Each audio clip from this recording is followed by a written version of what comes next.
చూడండి కొండ యొక్క ఎత్తు చూడండి చాలా ఎత్తుగా ఉంది. ఈ కొండ యొక్క పొడవు కనుక్కోవడం, ఈ కొండ యొక్క పొడవుని మనము కనుక్కోవటానికి దాని దగ్గరికి వెళ్ళి కొలవలేము. అలాగే ఇది సముద్రంలో ఒక పడవ ఉన్నది. సముద్రపు ఒడ్డు నుంచి పడవకున్న దూరాన్ని మనం సముద్రంలోకి వెళ్ళి కొలవలేము. అలాగే ఎత్తైన చెట్ల యొక్క పొడవులు, ఎత్తైన ఆకాశంలో ఉన్న గ్రహాల మధ్య దూరాలని మనము కనుక్కోవడానికి జ్యామితీయ పద్ధతులను ఉపయోగించి చేస్తాం. మొట్టమొదటిగా ఈ జ్యామితీయ పద్ధతిని ఉపయోగించిన గణిత శాస్త్రవేత్త థేల్స్. ఇతను గ్రీకు దేశస్థుడు. థేల్స్ అనే అతను గ్రీకు దేశస్థుడు. ఈజిప్ట్లో చదువుకోవడానికి వెళ్ళినప్పుడు ఇతనికి పిరమిడ్ యొక్క ఎత్తు కనుక్కునే ప్రాజెక్టు వచ్చింది. పిరమిడ్ ఎత్తు కనుక్కోవడానికి ఈ గణిత శాస్త్రవేత్త ఫిలాసఫర్ అయిన థేల్స్ మొట్టమొదటగా తన నుంచున్న చోట నుంచి పిరమిడ్ యొక్క నీడ తన మీద పడేటట్లుగా చూసుకున్నాడు. పిరమిడ్ నీడ పడిన దూరం బట్టి తన ఎత్తే పిరమిడ్ యొక్క ఎత్తుగా చెప్పాడు. ఈ గ్రీకు శాస్త్రవేత్త అయిన ఇతను ఈజిప్ట్లో చదువుకోబట్టి ఈజిప్ట్లో గణిత శాస్త్రాన్ని బాగా అధ్యయనం చేశాడు. మొట్టమొదటిగా జ్యామితి యొక్క పరికరాలు, లైన్లు గీయటానికి, వృత్తాలు గీయటానికి మొట్టమొదటగా జ్యామితీయ పరికరాలని ఉపయోగించి దూరాలు ఎత్తులు కనుగొన్న శాస్త్రవేత్తగా నిలిచిపోయాడు థేల్స్. ఈ థేల్స్ ఒక సూత్రాన్ని ఇచ్చాడు మనకి. అది థేల్స్ సిద్ధాంతం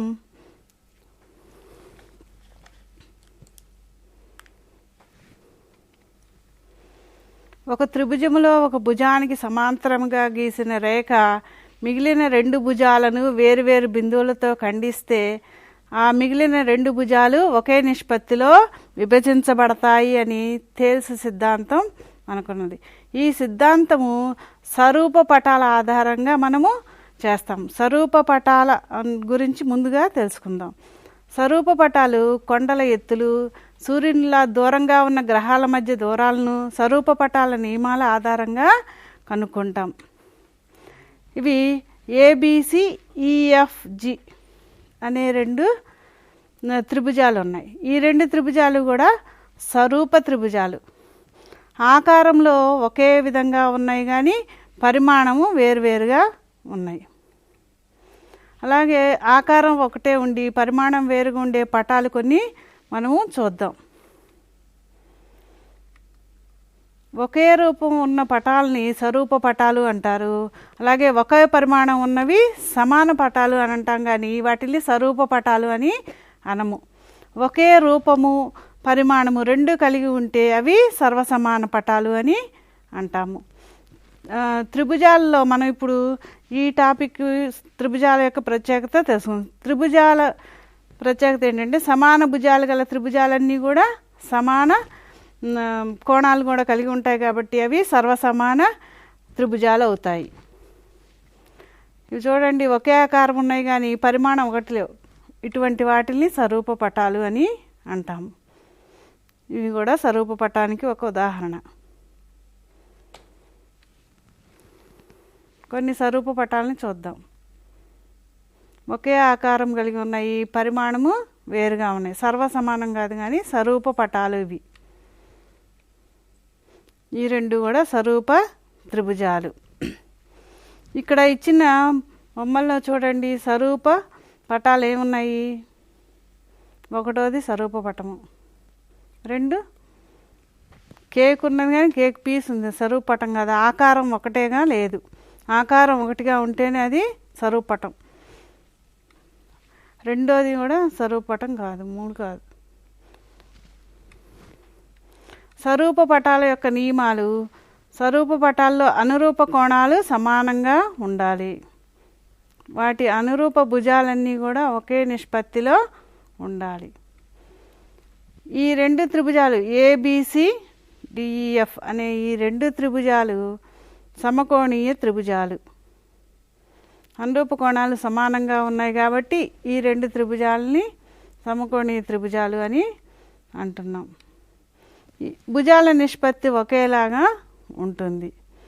ఇవి నిరూపించడానికి థేల్స్ సిద్ధాంతం మనకు అవసరం అవుతుంది. ఇందాక థేల్స్ సిద్ధాంతం గురించి చెప్పుకున్నాం కదా. ఒక త్రిభుజంలో ఒక భుజానికి సమాంతరంగా గీసిన రేఖ రెండు భుజాలని ఒకే నిష్పత్తిలో విభజిస్తుంది. ఆ సిద్ధాంతం నేర్చుకోవడానికి ఈ స్వరూప పటాల గురించి నేర్చుకున్నాం. థేల్స్ సిద్ధాంతాన్ని ప్రాథమిక అనుపాత సిద్ధాంతం అని కూడా అంటాము. ఇది అర్థం చేసుకోవడానికి మనం ఇప్పుడు ఒక కృత్యం చేద్దాం.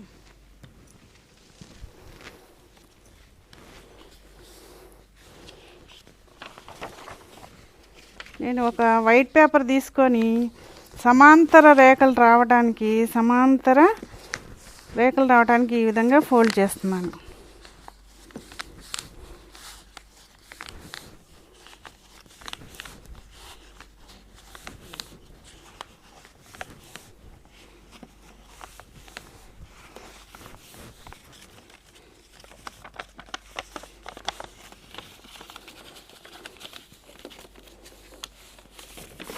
ఇవన్నీ కూడా సమాంతర రేఖలుగా ఏర్పడ్డాయి.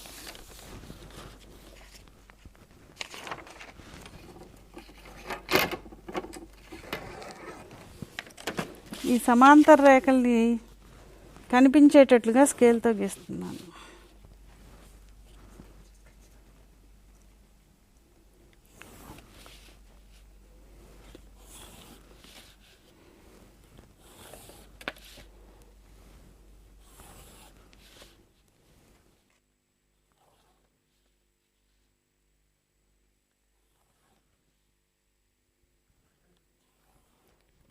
ఇవన్నీ కూడా సమాంతర రేఖలు. 2 సెంటీమీటర్లు కలిగి ఉన్నాయి. ఒక్కొక్క సమాంతర రేఖ 2 సెంటీమీటర్ల పొడవు కలిగి ఉన్నది.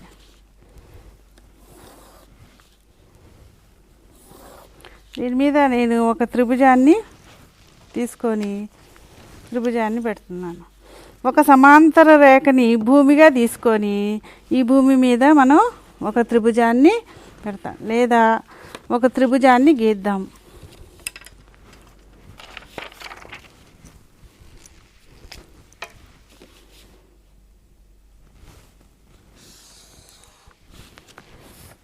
PQ భూమితో నేను ఒక త్రిభుజాన్ని గీస్తున్నాను.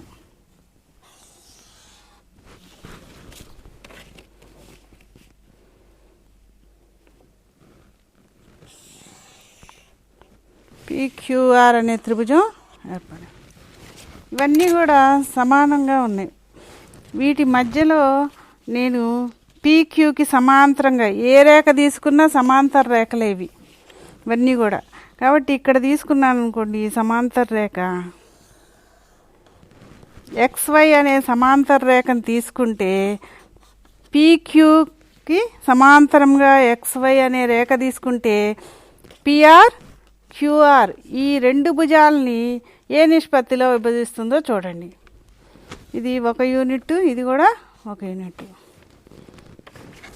ఇక్కడ R నుంచి X వరకు తీసుకు 1 2 3 4 5 6 7 యూనిట్లు. RX = 7 యూనిట్లు, XP = 1 యూనిట్. అలాగే ఇటువైపు తీసుకుంటే QY = 1 యూనిట్. ఇది కూడా 1 2 3 4 5 6 7 యూనిట్లు. RY 7 యూనిట్లు. వీటి నిష్పత్తి చూస్తే RX/XP = RY/QY అయింది. అంటే ఒకే నిష్పత్తిలో 7/1 7/1 నిష్పత్తి ఒకటే వచ్చింది.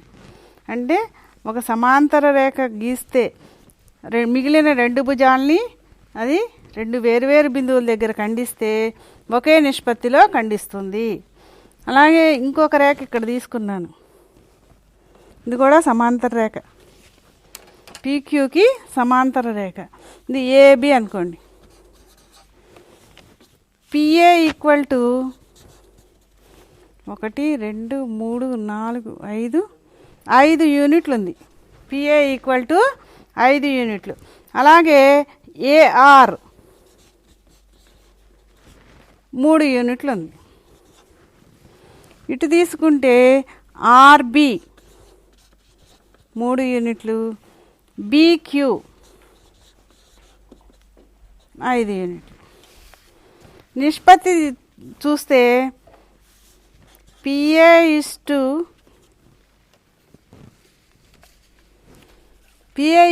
AR equal to 5:3.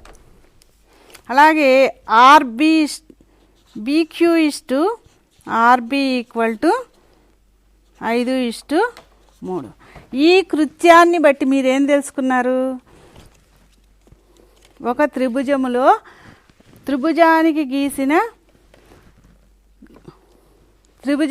ఒక భుజానికి గీసిన సమాంతర రేఖ మిగిలిన భుజాలని వేరువేరు బిందువుల దగ్గర ఖండించిన బిందు ఒకే నిష్పత్తిలో ఖండిస్తుంది 2 భుజాలని. ఈ కృత్యం వల్ల మీరు తెలుసుకున్నారు. ఇలాగే ఇంకొక మోడల్ చూపిస్తాను.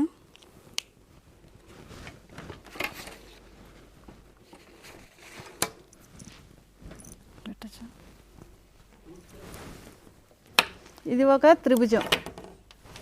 ఈ త్రిభుజము ఎన్ని భాగాలుగా చేయబడింది? 1 2 3 4 5 6 7 8 9 10 11 12. ఇది 12 సెంటీమీటర్లు 12 సెంటీమీటర్లు 12 సెంటీమీటర్లు ఉన్నదనుకోండి ఒక త్రిభుజం. దీనికి ఈ భుజానికి సమాంతరంగా నేను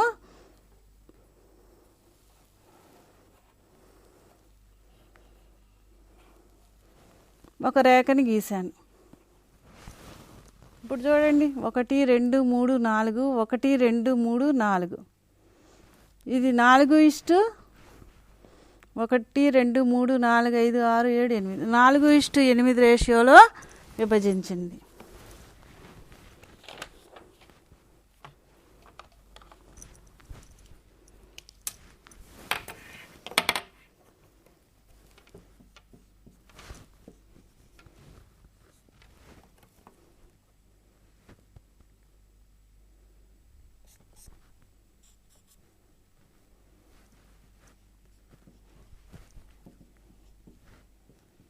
XB equal to 8.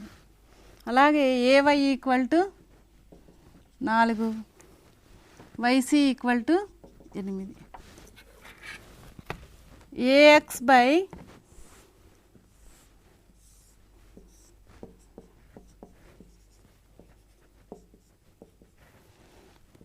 XB equal to 4/8. 1/2 1:2 రేషియోలో విభజించింది. ఈ ఏసీ భుజాన్ని వై ఏ నిష్పత్తిలో విభజించిందో చూద్దాం.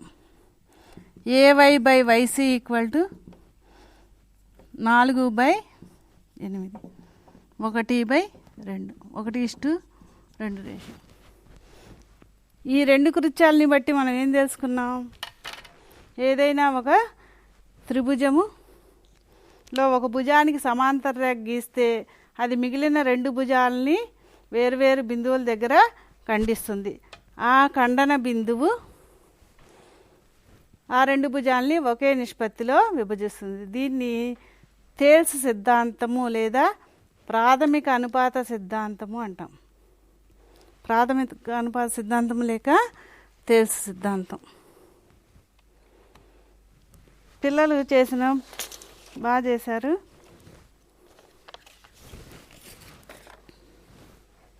కీర్తన చేసింది PQR ఈ త్రిభుజం గీసింది. నేను ఎలా చూపించానో అలాగే కృత్యం చేసి ఇచ్చింది. PX:XQ equal to 2:3, PY:YR equal to 2:3. Very good. దీన్ని బట్టి ప్రాథమిక అనుపాత సిద్ధాంతం అర్థమై ఉంటుంది.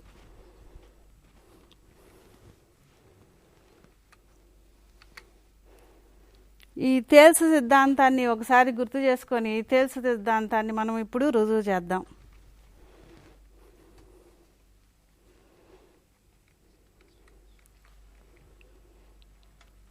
తేల్స్ సిద్ధాంతాన్ని basic proportionality theorem, BPT theorem అని కూడా అంటాం. సింపుల్గా దీన్ని తెలుగులో ప్రాథమిక అనుపాత సిద్ధాంతము అని అంటున్నాం. ఈ సిద్ధాంతం యొక్క స్టేట్మెంట్ చూద్దాం.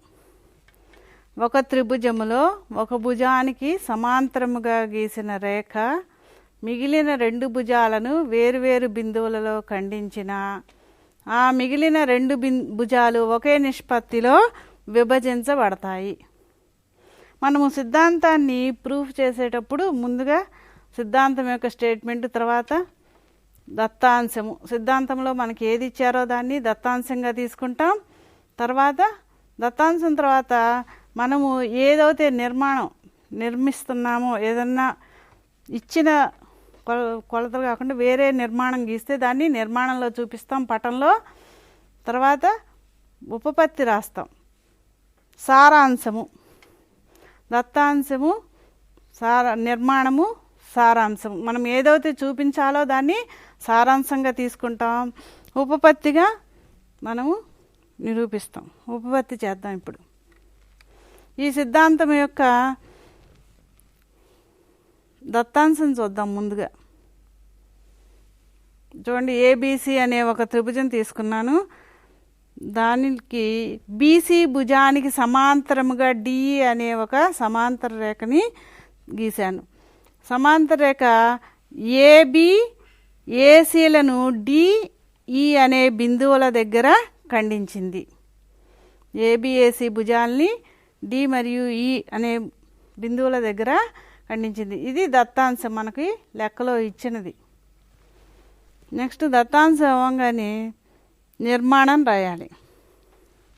ఈ సిద్ధాంతం నిర్మాణం చేయడానికి దీనిలో మనం స్వరూప త్రిభుజ, ఇందాకటి దాకా చెప్పుకున్న స్వరూప త్రిభుజాలు, స్వరూప పటాల యొక్క ఉపయోగాలు దీంట్లో ఉపయోగపడతాయి. చూడండి, బిఈడిసిఎల్ని కలుపుదాం. అలాగే డిఎం అనేది ఏఈ మీదకి లంబరేఖ, ఏడి మీదకి ఎన్ అనే ఒక లంబరేఖని నిర్మించాం. ఇది నిర్మాణం.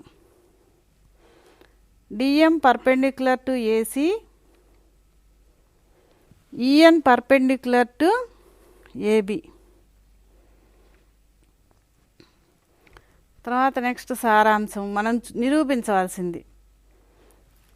AD by DB equal to AE by EC ఒకే నిష్పత్తిలో విభజిస్తుందని చూపించాలి. కాబట్టి AD by DB equal to AE by EC.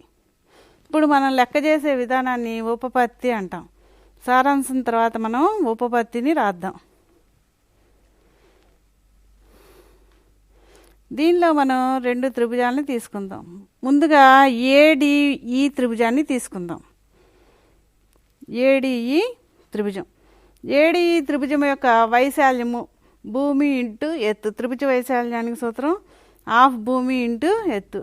Half, దీనిలో ఏడీని భూమిగా తీసుకుందాం. ఈఎన్ లంబరేఖ ఉంది కదా, దీన్ని ఎత్తుగా తీసుకుందాం. Half AD into EN. ఇదేవిధంగా ఇంకొక త్రిభుజం బీడిఈ త్రిభుజాన్ని తీసుకుందాం. బీఈడి త్రిభుజ వైశాల్యము హాఫ్ భూమి ఇంటూ ఎత్తు, half into BD into EN. ఈ రెండు త్రిభుజ వైశాల్యాల యొక్క నిష్పత్తిని కనుక్కుందాం.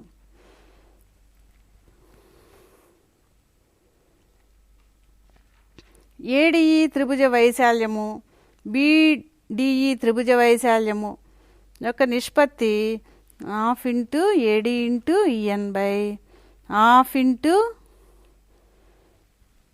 బీడి ఇంటూ ఈఎన్. ఈఎన్ క్యాన్సిల్ చేస్తున్నాను. అలాగే హాఫ్ క్యాన్సిల్ అయిపోయి ఏడి బై బీడి మిగులుతుంది. ఈ రెండింటి త్రిభుజాల యొక్క వైశాల్యాల నిష్పత్తి ఏడి బై బీడి. ఇది ఒకటో సమీకరణంగా తీసుకుందాం. నెక్స్ట్ మనము ఏడిఈ త్రిభుజం తీసుకుందాం. ఏడిఈ త్రిభుజ వైశాల్యము హాఫ్ ఏఈ ఇంటూ భూమి ఏఈగా తీసుకుందాం, ఎత్తు డిఎంగా తీసుకుందాం. అరా ఇంటూ ఏఈ ఇంటూ డిఎం. ఇంకొక త్రిభుజము సిడిఈ తీసుకుందాం. సిఈడి త్రిభుజం యొక్క వైశాల్యము 1/2 ఇంటూ ఈసీ ఇంటూ డిఎం. ఈ రెండు త్రిభుజాల యొక్క వైశాల్యాల నిష్పత్తిని కనుక్కుందాం. ఏడిఈ త్రిభుజ వైశాల్యము సిడిఈ త్రిభుజ వైశాల్యాల నిష్పత్తి 1/2 into AE into DM by 1/2 into CDE వైశాల్యం ఈసీ ఇంటూ డిఎం.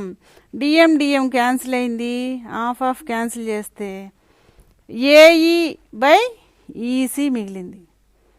దీనిని మనము రెండవ సమీకరణంగా తీసుకుందాం.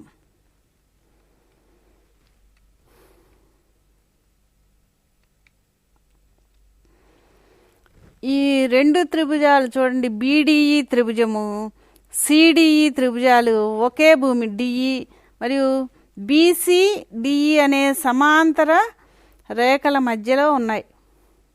రెండు సమాంతర రేఖల మధ్యలో ఉన్నాయి కాబట్టి ఈ రెండింటి వైశాల్యాలు సమానం అవుతాయి. త్రిభుజము బీడిఈ వైశాల్యము త్రిభుజము సిడిఈ వైశాల్యానికి సమానము.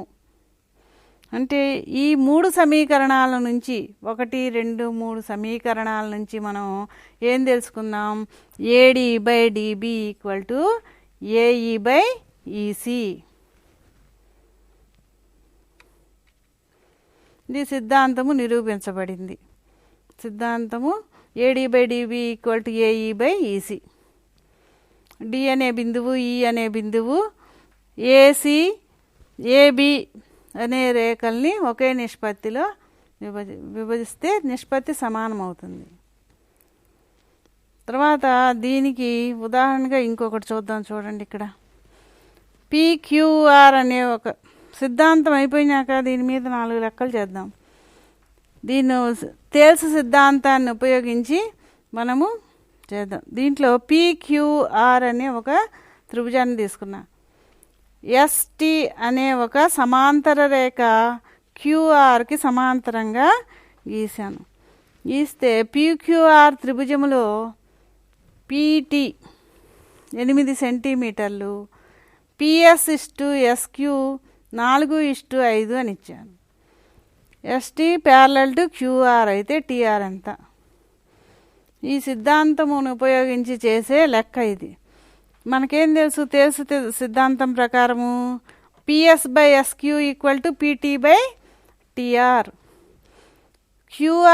క్యూఆర్ని ఎస్టీ సమాంతర రేఖ కాబట్టి పిక్యూ పిఆర్లని ఒకే నిష్పత్తిలో విభజిస్తుంది. కాబట్టి ప్రాథమిక అనుపాత సిద్ధాంతాన్ని ఉపయోగించి మనము PS SQ equal to PT by TR అని రాస్తాం. దీన్ని కొలతలు వేసినాక దీనిలో మనకు తెలియంది ఏంటి? టిఆర్. ఈ నిష్పత్తిని సెంటీమీటర్లలో రాసి పిఎస్/ఎస్క్యూ ఈక్వల్ టు 4/5గా రాసాము.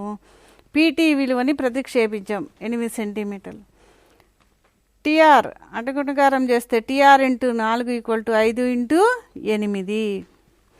టిఆర్ ఈక్వల్ టు 5 ఇంటూ 8/4, 40/4 అంటే 10 సెంటీమీటర్లు. టిఆర్ ఈక్వల్ టు 10 సెంటీమీటర్లు. అలాగే ఇంకొక లెక్క చూడండి. ఏబిసి త్రిభుజంలో బీసీకి సమాంతరంగా డిఈ అనే రేఖ గీయబడింది. కాబట్టి AE EC equal to AD by DB అవుతుంది.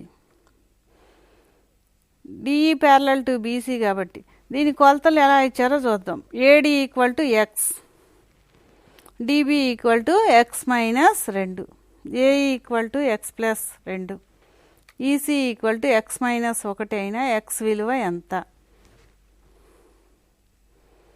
మనకు తెలిసిన సూత్రం ఇద్దాం. ప్రాథమిక అనుపాత సిద్ధాంతం ప్రకారము ఏడి బై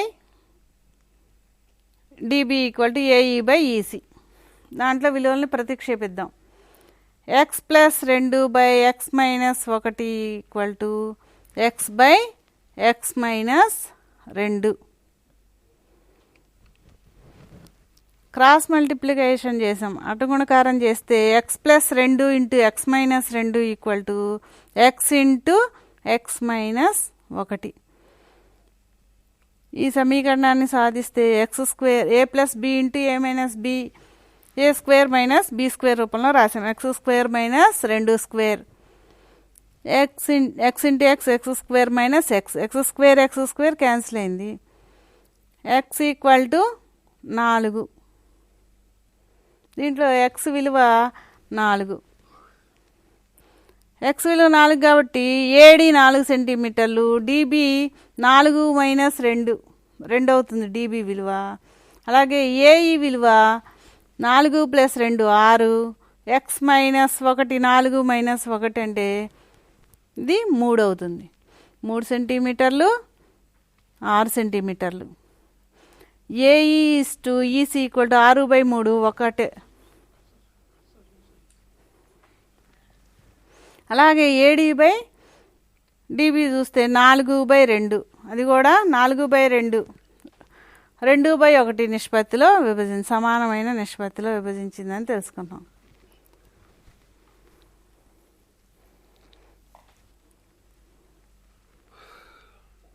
ఇంకొకటి చూద్దాం, ఇంకో లెక్క.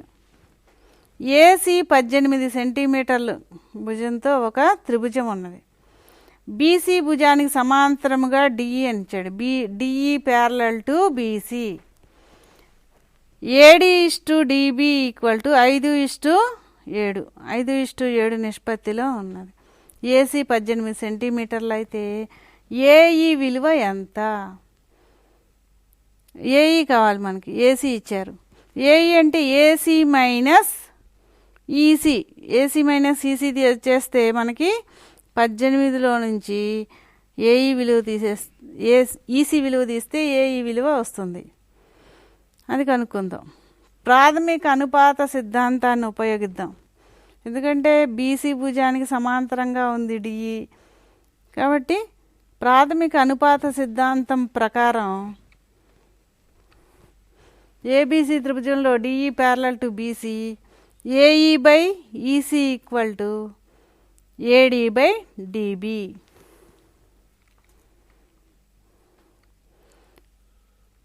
ఏఈ అంటే 18 సెంటీమీటర్లు, 18 minus EC by EC equal to 5/7. మనం క్రాస్ మల్టిప్లై చేస్తే 7 into 18 minus EC equal to 5 into EC. 18 into 7 126 minus 7 EC equal to 5 EC. 126 equal to 5 EC plus 7 EC అంటే 12 ఈసీ. సి ఈక్వల్ టు 126/12 అంటే 10.5 సెంటీమీటర్లు. EC విలువ 10.5 సెంటీమీటర్లు వచ్చింది. AE equal to AC minus EC equal to 18 minus 10.5 equal to AE equal to 7.5 సెంటీమీటర్లు. ఇప్పటి వరకు మనం చేసిన లెక్కలు అర్థమైనట్టున్నాయి. ఇంకా ఒక కృత్యాన్ని చేద్దాము. ప్రాథమిక అనుపాత సిద్ధాంతం ప్రకారము ఒక టేబుల్ ఫామ్లో వేద్దాం. చూడండి, పీక్యూఆర్ అనేది ఒక త్రిభుజాన్ని తీసుకున్నాను. క్యూఆర్కి సమాంతరముగా ఎస్టీ అనేది, అలాగే ఎస్టీకి సమాంతరంగా S1 T1 అనేది 2 సమాంతర రేఖల్ని తీసుకున్నాను. పీక్యూఆర్ త్రిభుజంలో ముందుగా ఎస్టీ క్యూఆర్లు సమాంతరాలను తీసుకుందాం. వాటి ratio PS/SQ equal to PT/TR అవుతుంది. అలాగే S1 T1